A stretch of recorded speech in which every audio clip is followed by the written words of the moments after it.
نبی اکرم صلی اللہ علیہ وسلم نے ایک مرتبہ 3 دفعہ قسم کھائی، واللہ لا یؤمنو، واللہ لا یؤمنو، واللہ لا یؤمنو، خدا کی قسم وہ شخص مومن نہیں، خدا کی قسم وہ شخص مومن نہیں، خدا کی قسم وہ شخص مومن نہیں۔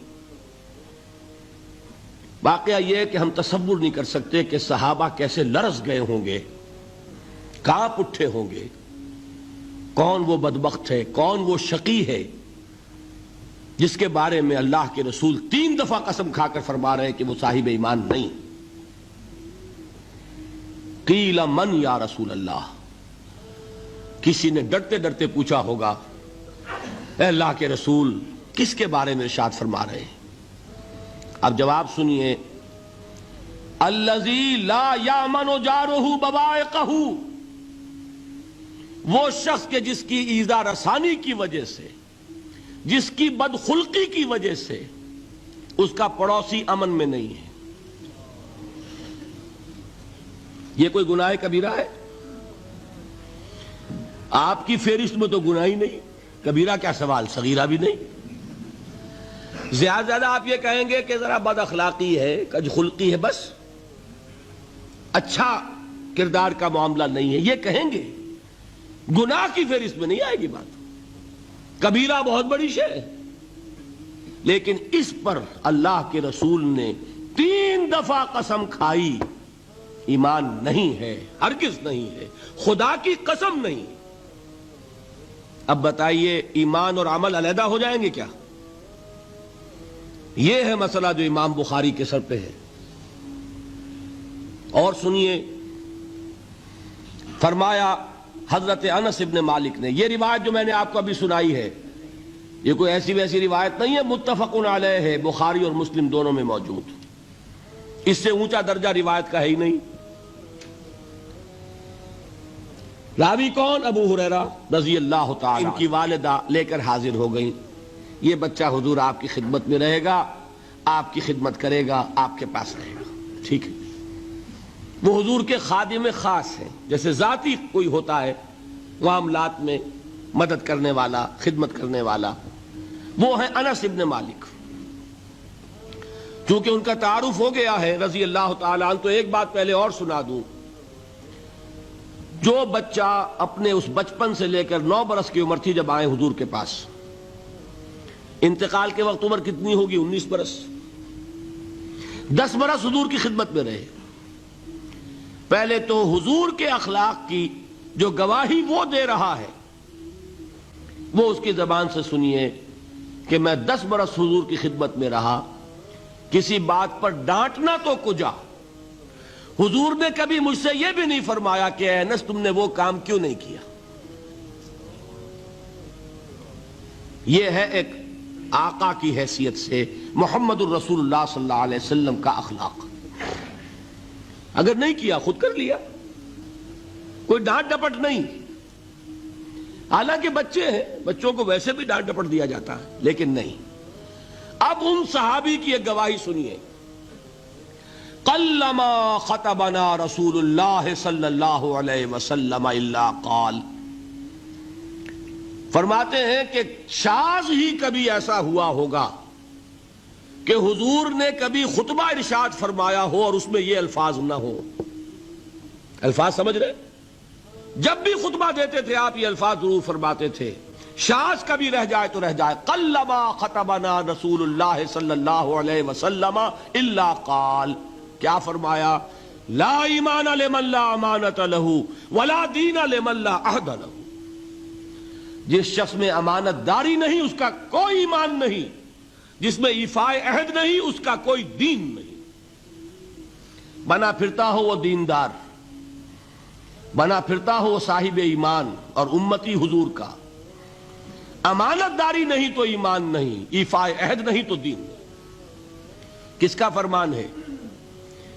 کسی آج کے زمانے کے مفتی کی بات نہ سمجھ لیجئے گا کہ جس کو آسانی سے آپ چاہیں تو رد کر دیں، یہ محمد الرسول اللہ صلی اللہ علیہ وسلم کا فرمان۔ اور سنیے پھر ایک متفق علیہ روایت بخاری اور مسلم کی، راوی پھر کون ہے؟ ابو ہریرہ رضی اللہ تعالیٰ عنہ۔ فرماتے حضور نے ارشاد فرمایا لا یزنی الزانی حین یزنی وہو مومن ولا یسرق السارق حین یسرق وہو مومن ولا یشرب الخمر حین یشرب وہو مومن. کوئی زانی حالت ایمان میں زنا نہیں کرتا. کیسے ممکن ہے؟ ایمان ہو اور زنا ہو جائے، پھر وہ ایمان دھیلے کا ہوا؟ کیا قدر و قیمت اس ایمان کی؟ وہ تو اٹھا کر پھینک دینے کی چیز ہے. ایمان اور اخلاق پہ اثر انداز نہ ہو، ایمان اور کردار کو نہ بدلے، ایمان اور عمل کو نہ بدلے تو کس مرض کی دوا؟ پھینکو اٹھا کر. نہیں ممکن کہ ایمان ہو اور زنا ہو، نہیں ممکن کہ ایمان ہو اور چوری ہو. لا یسرق السارق حین یسرق وہو مومن. کوئی چور حالت ایمان میں چوری نہیں کرتا، کوئی شرابی حالت ایمان میں شراب نہیں پیتا. ولا یشرب الخمر حین یشرب وہو مومن. کوئی شراب پینے والا وہ مومن نہیں ہوتا جب وہ شراب پی رہا ہوتا ہے، اس وقت اس کے دل سے ایمان نکل جاتا ہے. اب دیکھیے یہاں کیا میں نے کل بتایا تھا نا، مغالطے کیا ہو گئے؟ مغالطے یہ ہو گئے کہ اس کو سمجھ لیا قانونی بات. یہ قانونی بات نہیں ہے، وہ قانونی ایمان کی بات نہیں ہو رہی، یہ حقیقی ایمان کی بات ہو رہی. قانونی ایمان کی بات ہو تو یہ کافر ہو گیا. پھر کافر نہیں ہے. قانونی ایمان کا دار و مدار قول پر ہے. یہ وہ حقیقی ایمان ہے، قلبی یقین والا ایمان. اس کے بارے میں فرمایا جا رہا ہے وہ دل سے نکل جاتا ہے تو گناہ ہو سکتا ہے. ایک اور حدیث میں حضور نے اس کو اور واضح کر دیا، جب کوئی شخص گناہ کرتا ہے تو ایمان اس کے دل سے نکل کر اور اس کے سر پر منڈلاتا ہے جیسے پرندہ ہو. اگر توبہ کرتا ہے تو واپس لوٹ آتا ہے، توبہ نہیں کرتا تو رخصت ہو جاتا ہے. بتائیے کوئی اشتباہ رہ گیا؟ لیکن خدا کے لیے دو انتہاؤں سے اپنے آپ کو بچائیے.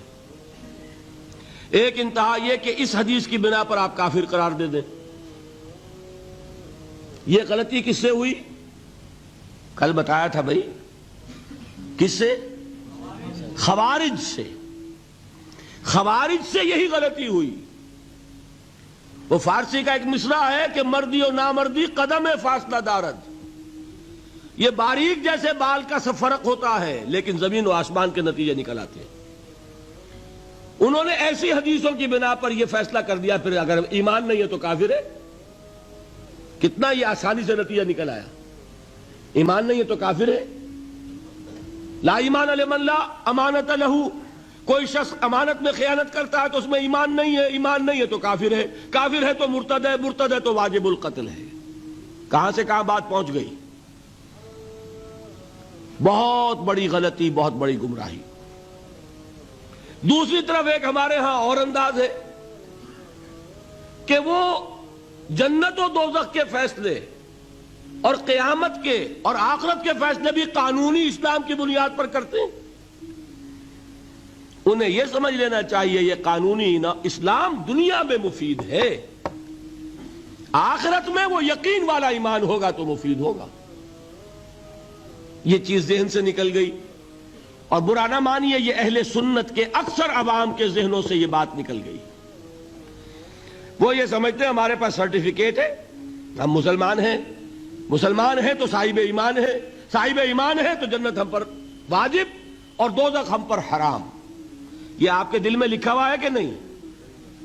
جب دل میں یہ لکھا ہوا ہوگا تو پھر کرو گناہ. کیوں نہ کرو؟ کیوں حرام خوری نہ کرو؟ کیوں رشوتیں نہ لو؟ کیوں بددیانتی نہ کرو؟ جبکہ دوزخ تو آپ پر حرام ہے ہی ہے، آپ کو کوئی چیز نقصان پہنچا ہی نہیں سکتی. یہ مرجیہ کا عقیدہ تھا اصل میں. یہ دوسری انتہا تھی جو آج اہل سنت کے اکثر لوگوں کے دلوں میں بات بیٹھ گئی، عوام کے اندر، جہلا کے اندر. ان دونوں چیزوں سے بچیے. تیسری ایک غلطی کی اہل تشیع نے. انہوں نے کیا غلطی کی؟ ایمان اور اسلام کے فیصلے دنیا میں کرنے لگ گئے. فلاں مومن تھے، باقی سب مسلم ہی تھے اور باقی سب منافق ہی تھے. یہ فیصلہ کرنے کا کسی کو اختیار نہیں.